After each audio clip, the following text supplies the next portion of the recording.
इससे पहले लेक्चर में हमने अलजेब्रा के ये स्टेटमेंट्स के सारे लॉस को अच्छे से पढ़ लिया था। आपने अब तक इनको याद भी कर लिया होगा, क्योंकि अब इनका एप्लीकेशन मैं बताते जा रहा हूँ तो ये थोड़ा डिफिकल्ट बन जाता है इसमें, अगर लॉ आपको याद नहीं है तो इनमें सबसे इंपॉर्टेंट लॉ जो है वो डिस्ट्रीब्यूटिव लॉ तो बहुत इंपॉर्टेंट है, एसोसिएटिव भी है, आइडेपोटेंट भी बहुत बार लगते हैं, डी मॉर्गन्स तो हालांकि सबसे ज़्यादा लगने वाला लॉ है। इन सब में ये आइडेंटिटी भी लॉ लगेंगे, एब्सॉर्प्शन भी कभी कभी लगेंगे, कॉम्प्लीमेंट्री की ज़्यादा ज़रूरत नहीं पड़ती, और ये जो कंडीशनल लॉ है ये भी लगने वाले हैं। तो ये सब लॉ आपको याद रखनी है, लगभग एक दो लॉ छोड़ के आपको सब लॉ को ध्यान में रखना है। तो लगभग सबके सब लगेंगे, तो बस स्किप मत करो कुछ भी, लेकिन इन पे ज़्यादा फोकस करो। तो चलो हम आगे चलते हैं हमारे न्यूमेरिकल्स की तरफ। तो इनका एप्लीकेशंस कैसे करेंगे अभी हम। तो यहाँ पे देखो हमें क्वेश्चन दिया गया है, right the negation of the following stating the rules used. Clear. तो हमें रूल्स का यूज करके इनका नेगेशन निकालना है। तो देखो हमारा फर्स्ट क्वेश्चन क्या है, हमारा फर्स्ट क्वेश्चन है कि ये जो स्टेटमेंट था ये क्वेश्चन में दिया गया था, इसका हमें क्या लेना है, नेगेशन लेना है। देखो यहाँ पे हमने नेगेशन बाहर लिख दिया। नेगेशन मतलब क्या, उसको नेगेटिव बनाना है। तो ये नेगेशन लेना मतलब डी मॉर्गन्स लॉ, हमने डी मॉर्गन्स लॉ का मतलब ही समझा था, डी मॉर्गन्स लॉ को ही नेगेशन लेना बोलते हैं। तो ये जो स्टेटमेंट था हमारा क्वेश्चन में, देखो आप ठीक से, इसका हमें नेगेशन लेना है, हमने नेगेशन साइन बाहर लिख दिया। चलो अब जब हम डी मॉर्गन्स लॉ पढ़े थे तो ये डी मॉर्गन्स लॉ की तरफ आ जाओ। देखो डी मॉर्गन्स लॉ क्या था, अगर कोई भी स्टेटमेंट हो तो उसका नेगेशन, अगर एंड का कंजंक्शन का नेगेशन लोगे तो इसका नेगेशन और हो जाता है, डिसजंक्शन हो जाता है। अगर डिसजंक्शन का नेगेशन लोगे तो इसका नेगेशन कंजंक्शन हो जाता है। बराबर है, इस तरह से। ओके, सो इसको थोड़ा समझो। अब देखो यहाँ पे ये जो स्टेटमेंट है इसमें इसको समझ लो P और इसको समझ लो Q। अब ये देखो, अगर इसको समझ लो हम पी क्यू की जगह पे हम ए और बी कंसिडर कर लेते हैं इसको थोड़ा सा, ये ब्रैकेट्स को, तो ये क्या बन जाएगा, देखो नेगेशन ऑफ ए, ये कंजंक्शन बी, तो ये हो गया हमारा डी मॉर्गन्स लॉ। बराबर है। तो हम क्या बोलेंगे, ये नेगेशन, इसके रूल हमने क्या देखा था, नेगेशन ऑफ ए कर दो, नेगेशन ऑफ बी कर दो, कंजंक्शन था क्या, डिसजंक्शन लिख दो, इसको बोलते हैं डी मॉर्गन्स लॉ। बराबर है। तो ये नेगेशन ऑफ ए का मतलब ए की जगह पे हमने क्या कंसिडर किया है, पी डिसजंक्शन क्यू, और बी की जगह पे हमने क्या कंसिडर किया है, Q disjunction negation of R. तो बस यही होगा, ये देखो ए की जगह पे ये पी डिसजंक्शन क्यू आ गया, बी की जगह पे Q disjunction negation of R आ गया, और ये नेगेशन इसके, और ये आपका ये। तो क्लियर, ये हमने डी मॉर्गन्स लॉ यूज़ किया यहाँ पे। कैसे यूज़ किया समझ में आया।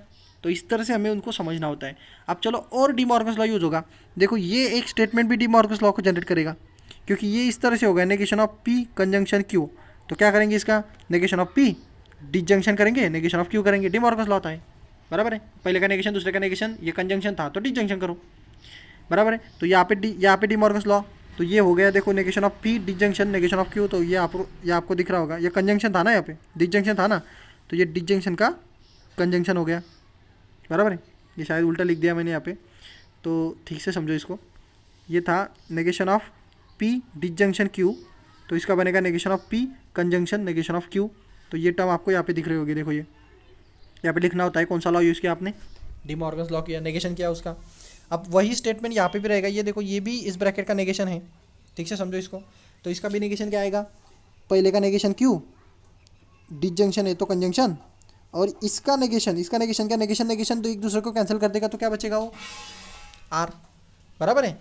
इसका खुद का नेगेशन और एक और आने वाला नेगेशन, दोनों एक दूसरे को कैंसिल करेंगे, तो ये बचेगा negation of Q conjunction negation of R. तो वो टर्म आपको यहाँ पे दिख रही होगी, और ये बीच में का और यहाँ पे एज इट इज़ डिसजंक्शन। समझ गए, ठीक से समझो इन रूल्स को। तो चलो हमारी स्टेप कहाँ पे आ गई, हम यहाँ पे आके रुक गए अभी। बराबर है, ये पूरी स्टेप को अब हम क्या करते हैं, इसको थोड़ा अल्टर कर लेते हैं, मतलब ये नेगेशन ऑफ क्यू को इस तरफ और नेगेशन ऑफ पी को इस तरफ कर लेते हैं। क्यों, क्योंकि ये डिस्ट्रीब्यूटिव लॉ बैठ जाएगा यहाँ पे। अब ऐसे हम कैसे कर सकते हैं, आप कम्यूटेटिव लॉ को ठीक से देखो। कम्यूटेटिव लॉ मैंने क्या बोला था आपको, आप अल्टर कर सकते हो कंजंक्शन और डिसजंक्शन में, ये पी को इधर क्यू को इधर, देखो ये पी को इधर क्यू को इधर, ये यहाँ पे। तो हम कोई किसी को भी अल्टर कर सकते हैं, और अल्टर करने का फ़ायदा क्या होगा, तो ये डिस्ट्रीब्यूटिव लॉ मिलेगा हमें। देखो डिस्ट्रीब्यूटिव लॉ में क्या था, ये ऐसे यहाँ पे पी तो यहाँ पे भी पी होता है, और ये दो अलग अलग फंक्शन होते हैं, ठीक है। यहाँ पे पी तो यहाँ पे भी पी होता है, ये अलग अलग फंक्शन होते हैं। तो एक नंबर रिपीट होता है उसी पोजीशन पे दूसरे ब्रैकेट में। तो ये दिखने में हमें समझना चाहिए कि हमें क्या करना है। तो यहाँ पे देखो दोनों में क्यू क्यू था, लेकिन उसी पोजीशन में चाहिए ना, तो हमने ये क्यू को इस तरफ शिफ्ट कर दिया, तो नेगेशन ऑफ क्यू रिपीट हो गया। ये negation of Q conjunction of P, ये disjunction negation of Q conjunction of P conjunction of R, तो ये पूरा का पूरा डिस्ट्रीब्यूटिव लॉ यूज़ हो गया यहाँ पे, बराबर है। तो ये डिस्ट्रीब्यूटिव लॉ का उल्टा स्टेटमेंट क्या आएगा, बराबर है। इसमें से कॉमन निकालो, क्या कॉमन निकलेगा, ये नेगेशन ऑफ क्यू और ये कंजंक्शन, ये कॉमन निकल गया, और एक ब्रैकेट में क्या मिलेगा, नेगेशन ऑफ पी और नेगेशन ऑफ ये कंजंक्शन नहीं ये डिसजंक्शन आएगा और ये आर, बराबर है। तो बस ब्रैकेट से कॉमन निकालो बस, और कुछ नहीं करना है। जो चीज़ें कॉमन आती है उसमें डिस्ट्रीब्यूटिव लॉ में वो निकल जाती है, जैसे कि नेगेशन ऑफ क्यू और कंजंक्शन, और यहाँ पे नेगेशन ऑफ क्यू और कंजंक्शन कॉमन निकलेंगे तो बचेगा negation of P disjunction R. तो ये बन गया डिस्ट्रीब्यूटिव लॉ। उल्टा डिस्ट्रीब्यूटिव लॉ यूज़ किया है यहाँ पे। नॉर्मली हम यहाँ से यहाँ पे जाते हैं, अब यहाँ से यहाँ पे आए। क्लियर। तो इस तरह से इन प्रूव दैट्स को हमें सॉल्व करना होता है with the help of rules. तो देखो ये सेकंड वाला प्रूव दैट है।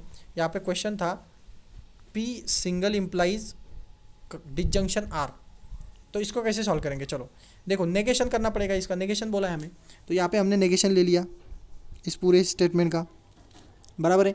अब ये फिर से देखो, ये पूरे ब्रैकेट को हम क्या कंसिडर करेंगे, ए, और ये आर है हमारा आर, इनका डिसजंक्शन, तो ये नेगेशन क्या होता है, ए डिसजंक्शन आर, इसका नेगेशन क्या होगा, अभी देखा हमने, नेगेशन ऑफ ए, डिसजंक्शन है तो कंजंक्शन नेगेशन ऑफ आर। कौन सा लॉ, डी मॉर्गन्स लॉ, बराबर है। तो बस एक ही जगह पे क्या है, पी सिंगल इम्प्लाइज क्यू, तो ये पी सिंगल इम्प्लाइज क्यू का negation disjunction as it is यहाँ पे, और ये नेगेशन ऑफ आर यहाँ पे। समझ गए। बस आपको ठीक से समझने पड़ेंगे रूल्स को। तो चलो हम इसको आगे सॉल्व करते हैं। अब हमने इससे पहले ये भी पढ़ चुके हैं कि negation of P single implies Q कैसे निकालते हैं, बराबर है। इनका नेगेशन कैसे निकाला जाता है, तो कैसे निकालते हैं इनका नेगेशन, पहला एज इट इज़, फिर कंजंक्शन, और फिर दूसरे का नेगेशन। ये हमने देखा था नेगेशन निकालते टाइम, कंजंक्शन का नेगेशन कैसे निकालते हैं, डिसजंक्शन का नेगेशन कैसे निकालते हैं, सिंगल इम्प्लाइज का नेगेशन कैसे निकालते हैं, डबल इम्प्लाइज का नेगेशन कैसे निकालते हैं। तो उनमें मैंने ये चीज़ आपको बताई होगी इससे प्रीवियस लेक्चर में। तो इसके हिसाब से ये यहाँ पे होना चाहिए, तो यहाँ पे हो गया है देखो। और जो ये नेगेशन ऑफ आर जो बचा है वो एज इट इज़, अब इसमें कुछ नहीं हो सकता तो उसको रहने दिया। ओके। तो इस तरह से हमें रूल्स लगाने भी होते हैं और उसको समझना भी होता है। तो कौन से रूल्स कहाँ पे लगाए ये समझना भी चाहिए। तो ये क्वेश्चन नंबर 3 देखो, वो तो बहुत सिंपल है। इसको हम पूरा का पूरा ये ए कंसिडर कर लेंगे, तो ये बन जाएगा देखो, ये पी कंजंक्शन ए और इसका नेगेशन, बराबर है। तो इसका नेगेशन, ये कंजंक्शन का डिसजंक्शन नेगेशन ऑफ ए होना चाहिए। अब एक ही जगह पे हमने क्या कंसिडर किया था, ये पूरा ब्रैकेट था, तो ये ब्रैकेट यहाँ पे लिख दो, और फिर ये ब्रैकेट लिखने के बाद क्या आएगा यहाँ पे, देखो ये ठीक से, ये नेगेशन आ गया, तो ये इसका नेगेशन, इसका भी नेगेशन, और ये कंजंक्शन का डिसजंक्शन हो गया, बराबर है। अब चलो इसको थोड़ा और समझते हैं। अगर हम इसको और देखें ठीक से तो हमें क्या मिलेगा, ये भी तो एक है, negation of P disjunction Q, क्या था इसका, negation of P conjunction negation of Q, बराबर है। तो ये पी की जगह पे क्यू है, क्यू की जगह पे आर, और इसका ये नेगेशन, बराबर है। तो इसके हिसाब से क्या होना चाहिए, पहले का नेगेशन, दूसरे का नेगेशन, और बीच में डिसजंक्शन था तो कंजंक्शन। तो ये देखो, ये नेगेशन ऑफ पी ये एज इट इज़ रहा, यहाँ पे क्या चेंज हुआ, यहाँ पे चेंज हुआ, ये पहले का नेगेशन ये है, दूसरे का नेगेशन ये है, और ये डिसजंक्शन था तो ये कंजंक्शन हो गया। यहाँ पे कौन सा लॉ रूल लगाया आपने, नेगेशन, डी मॉर्गन्स लॉ, बराबर है। तो इस तरह से ये सारे रूल्स काम करते हैं। क्लियर। अब इसमें अब हर एक क्वेश्चन लेना ज़रूरी नहीं है, लेकिन लास्ट का क्वेश्चन ले लेता हूँ, फिर अगला टॉपिक ले लूँगा। लास्ट के क्वेश्चन में देखो, ये पूरी टर्म्स आपको क्वेश्चन में दी गई है और इसका मुझे नेगेशन निकालना है। क्लियर। तो मैं नेगेशन लिख दूंगा। अब वही कॉन्सेप्ट, इसको पी कंसिडर करो, ये मतलब पी मतलब ये पी तो ऑलरेडी यहाँ पे, इसको ए कंसिडर करो, इसको बी कंसिडर करो, तो उसके हिसाब से क्या हो जाएगा, ये ए सिंगल इम्प्लाइज बी, तो ए सिंगल इम्प्लाइज बी का नेगेशन कैसे निकालते हैं, ये यहाँ पे देखो, अभी देखा आपने, पहला एज इट इज़ कंजंक्शन, दूसरे का नेगेशन, तो क्या होना चाहिए यहाँ पे, negation of A conjunction negation of B, मतलब पहले को नेगेशन नहीं आएगा तो यहाँ पे सिर्फ ए रहेगा, ए कंजंक्शन नेगेशन ऑफ बी। तो देखो पहला मतलब ए का मतलब क्या, पी कंजंक्शन क्यू, तो देखो ये ए, ये कंजंक्शन का मतलब कंजंक्शन, नेगेशन मतलब दूसरे वाले का नेगेशन, दूसरा वाला क्या था, negation of P disjunction Q, तो वही टर्म यहाँ पे, तो ये A disjunction conjunction negation of B हो गया। समझ गए, ठीक से समझो इसको, ये आका, ये आका, ये आका और ये आका। तो बस हम सिर्फ आँखों में बैठाएंगे इसको और ठीक से करेंगे।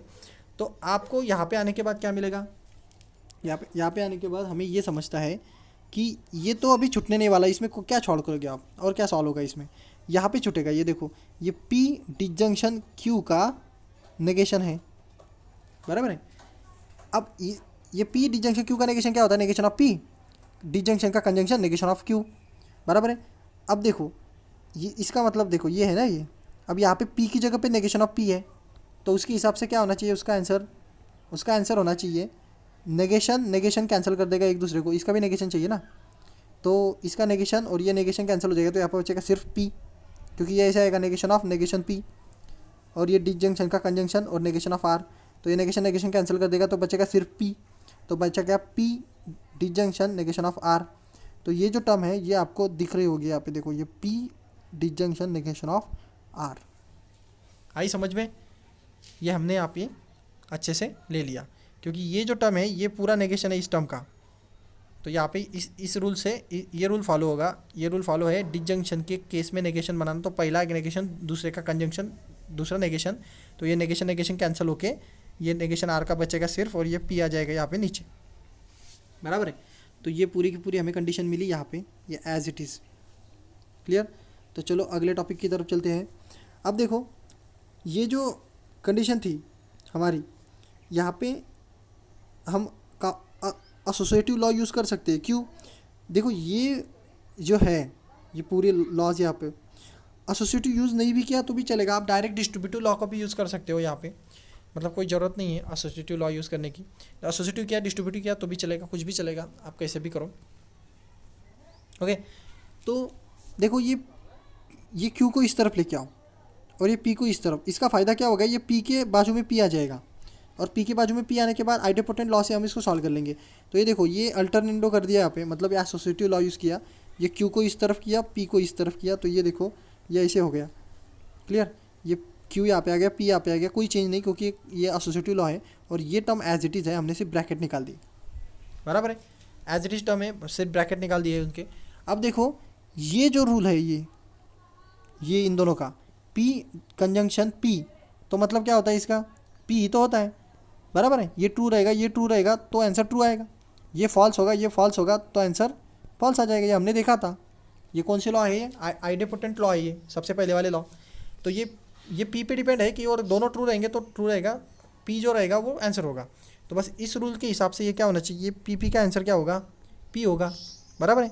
ये P का आंसर हो गया P, तो यहाँ पे लिखा मैंने P, ये एज इट इज़, इतना भी एज इट इज़, बराबर है। तो सबसे लास्ट में आंसर मिला ये, अब इससे और सिंप्लीफिकेशन इसमें नहीं होगा।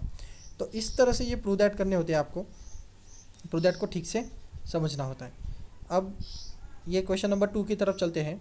Rewrite the following statement without using if then की अरेंजमेंट छोड़ के आप इनको लिखिए, बराबर है। तो इफ़ देन किन में आता था, सिंगल इंप्लाइज में। देखो मैं आपको बोलता था P सिंगल इंप्लाइज Q, इसका अरेंजमेंट होता है इफ़ एंड देन की अरेंजमेंट होती है इसमें, और अगर डबल इंप्लाइज रहा तो इफ़ एंड ओनली इफ़ की अरेंजमेंट होती है। ये हमने पहले एक्सरसाइज में देख चुके हैं, इसको सेकंड एक्सरसाइज में था शायद। तो यहाँ पे आपको मतलब इफ़ एंड देन ना यूज़ करके लिखना है, मतलब ऐसे स्टेटमेंट के फॉर्म में, और वर्ड में कन्वर्ट करेंगे फिर उनको। तो पहले आपको ये समझना चाहिए, ये बहुत इंपॉर्टेंट चीज़ है कि P सिंगल इंप्लाइज का मतलब ये भी होता है negation of P disjunction Q, इन दोनों का मतलब सेम ही है। आप P सिंगल इंप्लाइज को इस तरह से लिखा तो भी कोई गलत नहीं है, तो इसको याद कर लो। P सिंगल इंप्लाइज Q का मतलब होता है negation of P disjunction Q, clear. याद कर लो इस फार्मूला को, इन दोनों का मतलब एक ही है, क्लियर। तो हमें अगर सिंगल इंप्लाइज यूज़ नहीं करना तो आप डिजंक्शन का यूज़ करेंगे, सीधी सी बात है। तो बस आपको क्या करना है, P और Q स्टेटमेंट को ढूंढना है, उसमें से P का नेगेशन करना है, और ये बीच में और डालना है, डिजंक्शन मतलब क्या और Q लिखना है, बस इतना सिंपल है। तो बस क्या करना है आपको, ठीक से समझो। तो हम मैं यहाँ पे फार्मूला लिख लेता हूँ। फार्मूला क्या था हमारा, P सिंगल इंप्लाइज Q का मतलब होता है negation of P disjunction Q। तो इस स्टेटमेंट में इफ़, ये तो इफ़ एंड देन की अरेंजमेंट तो वो सिंगल इंप्लाइज की वजह से है। Prices increases and the wages rises, इस तरह का स्टेटमेंट। तो ये प्राइसेस इंक्रीजेस P स्टेटमेंट है, वेजेस राइजेस Q स्टेटमेंट है। तो हम बोलेंगे prices increases P statement, the wages rises Q statement, single implies है, इफ एंड देन की अरेंजमेंट है तो इसका मतलब होता है negation of P disjunction Q. तो बस स्टेटमेंट को नेगेशन ऑफ पी बनाओ। तो नेगेशन ऑफ पी क्या बनेगा, पी का मतलब होता है प्राइजेस इंक्रीजेस, तो हम बोलेंगे प्राइजेस नॉट इंक्रीजेस, बराबर है।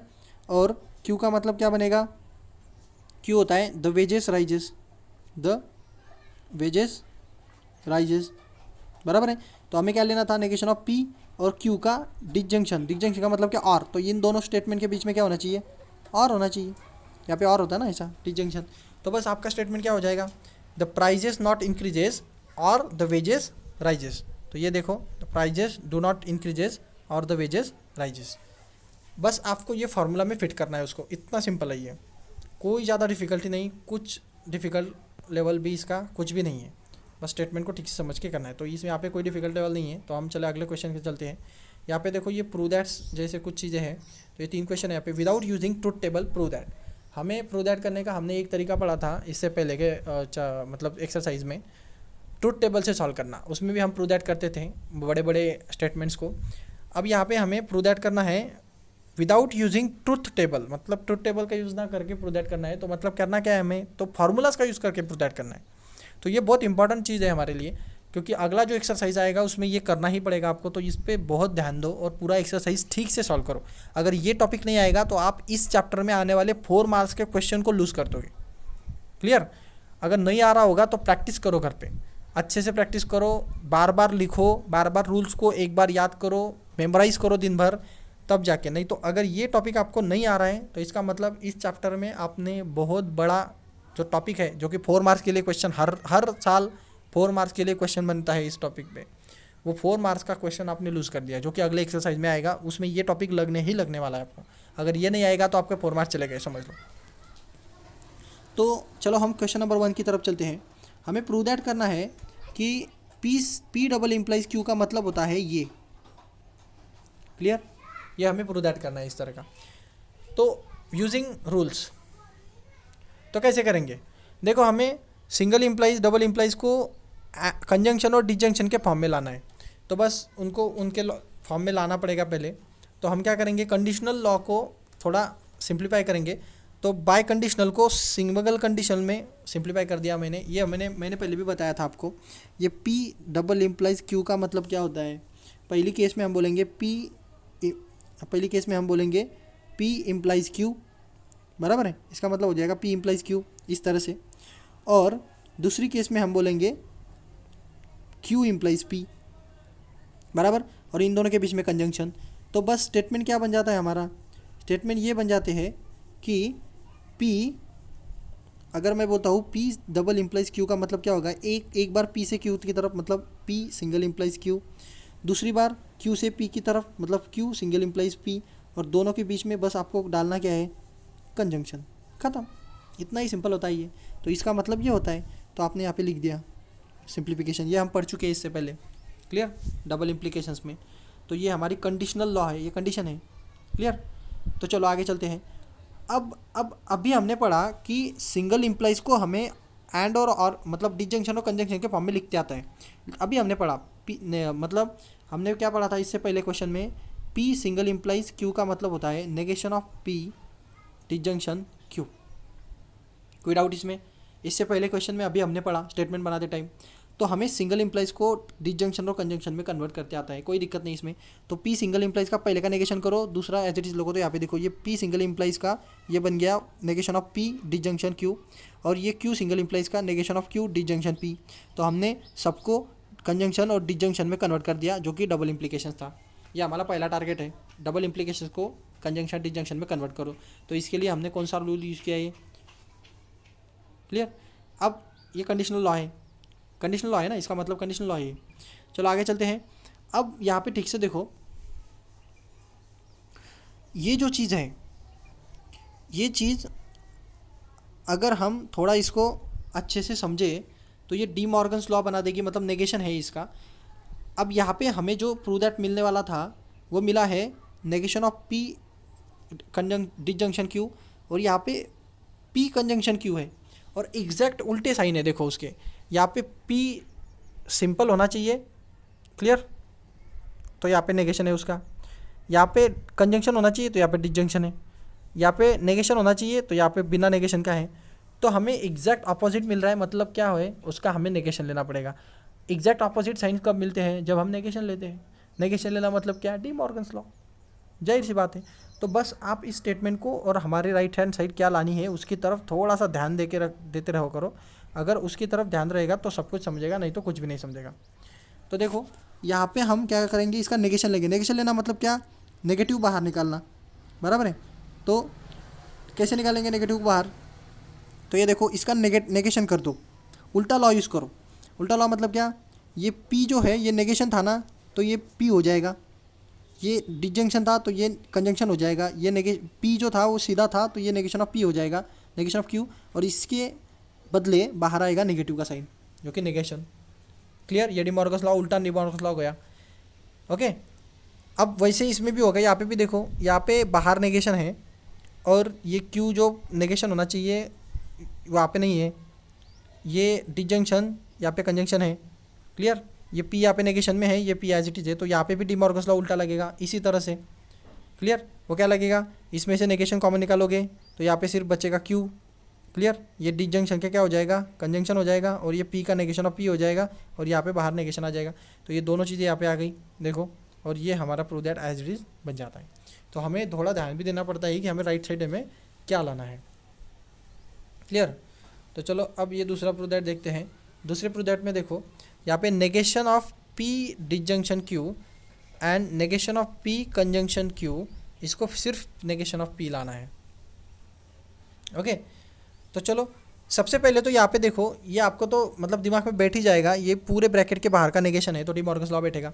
पूरे ब्रैकेट के बाहर का नेगेशन मतलब क्या? Negation of P disjunction Q का मतलब क्या हो जाएगा? इसका negation of P, negation of Q, और ये डिसजंक्शन का मतलब कंजंक्शन। सिंपल सी बात है, डी मॉर्गन्स लॉ ये। तो यहाँ पे हम इसको सब्स्टिट्यूट कर देंगे, बराबर है। तो ये हमने कर दिया। देखो ये हमें आपको दिख रहा होगा, ये पहले का नेगेशन, दूसरे का नेगेशन, और ये डिसजंक्शन था तो उसकी जगह पे कंजंक्शन। तो ये हमने यहाँ पे डी मॉर्गन्स लॉ यूज़ कर दिया, बाकी का एज इट इज़ रहा। तो ये डी मॉर्गन्स लॉ इसका है। चलो आगे चलते हैं। अब हमें सिर्फ नेगेशन ऑफ पी चाहिए था, हाँ ध्यान में रखना हमें क्या चाहिए, तो बाकी सारे क्यू हटने चाहिए। मतलब अगर नेगेशन ऑफ पी चाहिए तो सिर्फ पी बचेगा, ये पी बचेगा, ये क्यू क्या होने चाहिए? हटने चाहिए सारे के सारे क्यू। तो क्यू को कैसे हटाओगे? बराबर है, हटाओगे कैसे क्यू को?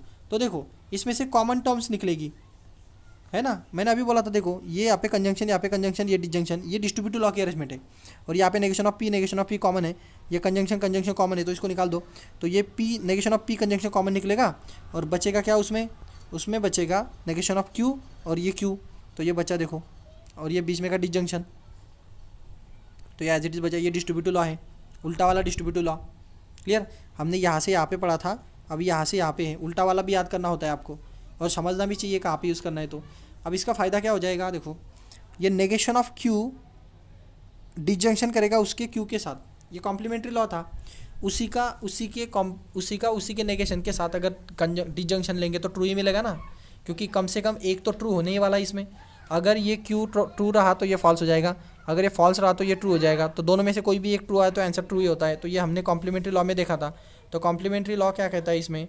कॉम्प्लीमेंट्री लॉ कहता है अगर उसी के नेगेशन के साथ अगर डिसजंक्शन लिया तो वो आंसर ट्रू ही होता है। तो ये इसके हिसाब से ये ट्रू आ गया।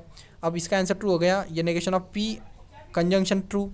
तो देखो कंजंक्शन में कौन डिसाइड करेगा? ये तो आइडेंटिटी लॉ है। अगर कोई भी चीज़ ये नेगेशन पी पे डिसाइड करती है, कंजंक्शन की बात क्या होती है? दोनों के दोनों ट्रू होने चाहिए, तब जाके ट्रू हो गए। अब ये तो 100% ट्रू है, लेकिन ये डिसाइड करेगा ना, तो इसका आंसर कौन डिसाइड करेगा? Negation of P. जो नेगेशन ऑफ पी होगा वही इसका आंसर होगा। अगर ये फॉल्स आया तो आंसर फॉल्स हो जाएगा, अगर ये ट्रू आया तो आंसर ट्रू हो जाएगा। तो ये आइडेंटिटी लॉ के हिसाब से नेगेशन ऑफ पी इसका आंसर होना चाहिए। ये डिपेंड है नेगेशन ऑफ पी पे। तो हमारा सबसे लास्ट में आंसर मिलेगा नेगेशन ऑफ पी। क्लियर? इस तरह से हमें सारे क्वेश्चन को सॉल्व करना होता है। ये तीसरा वाला क्वेश्चन भी इसी तरह का क्वेश्चन है। देखो यहाँ पे ये और ये, अब ठीक से समझो इसको। हमने थोड़ा इसको अल्टर कर दिया, ये इस तरफ, ये इस तरफ। तो यहाँ पे कम्यूटेटिव लॉ लगा दिया, ये नेगेशन ऑफ पी इस तरफ आ गया। क्लियर? तो अब देखो अगर हम यहाँ पे ठीक से डिस्ट्रीब्यूटिव लॉ को लगाते हैं, ये डिस्ट्रीब्यूटिव लॉ क्या लगेगा ना। डिस्ट्रीब्यूटिव लॉ क्या लगेगा? यहाँ पे डिस्ट्रीब्यूटिव लॉ लगेगा, ये नेगेशन ऑफ पी इसको भी और इसको भी। तो ये नेगेशन ऑफ पी के साथ कंजंक्शन लेगा, नेगेशन ऑफ पी क्यू के साथ कंजंक्शन लेगा, और ये बीच में का जो डिसजंक्शन है वो यहाँ पे। याद है ना डिस्ट्रीब्यूटिव लॉ, या बताऊँ फिर से, ज़रूरत पड़े तो फिर से बताता हूँ। चलो देखो यहाँ पे पी कंजंक्शन क्यू, मतलब इस तरह का क्यू डिसजंक्शन आर, अगर इस तरह का होगा तो ये पी क्यू के साथ, मतलब पी कंजंक्शन क्यू एक ब्रैकेट में, ये पी आर के साथ, मतलब क्या, पी कंजंक्शन आर, और इन दोनों के बीच में ये डिसजंक्शन। क्लियर, इस तरह से होता था ये। तो उसके हिसाब से ये क्यू की जगह पे अभी यहाँ पे पी ही है, और ये भी पी ही है, और ये क्यू है, ये यहाँ पे क्यू है, तो बस उसके हिसाब से सॉल्व होगा, और यहाँ पे हमने सॉल्व कर दिया। बराबर है। तो चलो आगे चलते हैं। अगर आगे चले तो यहाँ पे क्या हो जाएगा, उसी का उसी के साथ कंजंक्शन लेंगे तो आंसर फॉल्स ही आएगा। ये हमने देखा था। देखो अभी ऊपर रूल क्या देखा, उसी का उसी के साथ डिसजंक्शन तो ट्रू, उसी का उसी के नेगेटिव के साथ डिसजंक्शन तो ट्रू, और उसी का उसी के नेगेशन के साथ कंजंक्शन तो फॉल्स। ये रूल्स कौन से थे, ये कॉम्प्लीमेंट्री रूल्स थे नेगेशन वाले। तो ये 100% हमारा फॉल्स आने वाला था यहाँ पे, तो ये फॉल्स ही हो गया। रहा सवाल इसका, तो ये एज इट इज़ यहाँ पे बचा है। क्लियर। अब देखो, अगर हमने ये तो आइडेंटिटी लॉ लगेंगे। देखो एक चीज़ फॉल्स है और दूसरी चीज़ ये है negation of P disjunction Q. अब डिसजंक्शन में मैंने क्या बोला था, दोनों में से कोई भी एक ट्रू चाहिए। ये फॉल्स है तो डिसजंक्शन भी ये ट्रू चाहिए, और अगर ये ट्रू रहा तो आंसर ट्रू आएगा, अगर ये फॉल्स रहा तो आंसर फॉल्स आएगा। क्यों? क्योंकि ये तो चेंज होने नहीं वाला, ये तो फॉल्स कन्फर्म है। तो ये देखो ये कन्फर्म है, तो आंसर इस पर डिपेंड हो गया। अगर इसकी वैल्यू ट्रू तो ये आंसर ट्रू, इसकी वैल्यू फॉल्स तो इसकी वैल्यू फॉल्स। तो इसका जो भी आंसर आएगा वो डिपेंड होगा इस पे, जो कि इस वैल्यू पे, negation of P negation of Q पे। क्लियर। अगर इसकी वैल्यू जो भी होगी वो इसका आंसर होगा। तो ये रूल होता है आइडेंटिटी लॉ, जो कि हमने यहाँ पे लगाया, negation of P conjunction negation of Q. इस तरह से ये पूरा एक्सरसाइज है। आपको ठीक से राइट हैंड साइड को क्या चाहिए, हमारे रूल्स कौन कौन से लग सकते हैं, ये रूल्स तो पूरा माइंड में होने चाहिए ठीक से। इस तरह से हमें ये पूरे एक्सरसाइज को सॉल्व करना होता है। यहाँ पे एक्सरसाइज 1.4 दिखा रहा हूँ आपको, सारे क्वेश्चंस उसी तरह के। ये नेगेशन हमने कर लिया है, इफ़ एंड देन की अरेंजमेंट का भी क्वेश्चन कर लिया है, और without using truth table prove that, ये भी हमने 3rd नंबर का क्वेश्चन किया। इसमें से आपको घर पे सॉल्व करना है पूरा एक्सरसाइज 1.4। जो भी डाउट्स आ रहे हैं आप व्हाट्सअप पे सिर्फ मार्क करके भेज दो, उन सारे क्वेश्चंस पे हम अलग से वीडियो बनाएंगे। क्लियर। तो आपको बस क्या करना है, इनको ट्राई करना है, और जो भी नहीं आ रहे आपको, मतलब दिक्कत नहीं है अगर नहीं आ रहे तो सिर्फ आप उनको मार्क करके भेज दो, हम सिर्फ उन्हीं क्वेश्चंस पे वीडियो बनाएंगे अलग से एक्सरसाइज 1.4 पे। तो यहाँ पे ये हमारा सेकंड लास्ट एक्सरसाइज था। अब जो बचा सिर्फ लास्ट वाला एक्सरसाइज 1.5, जो कि ट्रुथ टेबल का नहीं, स्विच टेबल का एक्सरसाइज है। और स्विच टेबल बहुत इंपॉर्टेंट क्वेश्चन होते हैं 4 मार्क्स के लिए, वो सबसे इंपॉर्टेंट टॉपिक है। लेकिन उससे पहले 1.4 आना ही चाहिए। अगर 1.4 नहीं आएगा तो अगला आपको आएगा ही नहीं। बहुत इंपॉर्टेंट टॉपिक होता है अगला 4 मार्क्स का, लेकिन ये बहुत इंपॉर्टेंट टॉपिक है इसके लिए 1.4। तो इस पर बहुत ध्यान दो, अच्छे से प्रैक्टिस करो। अगर नहीं समझा होगा वीडियो तो 2 बार 3 बार 4 बार लगे तो 5 बार रिपीट करो, लेकिन ये समझ के ही रहना। क्लियर। डाउट्स आते हैं तो व्हाट्सएप पे भेज दो, आपको इसका आंसर मिल जाएगा।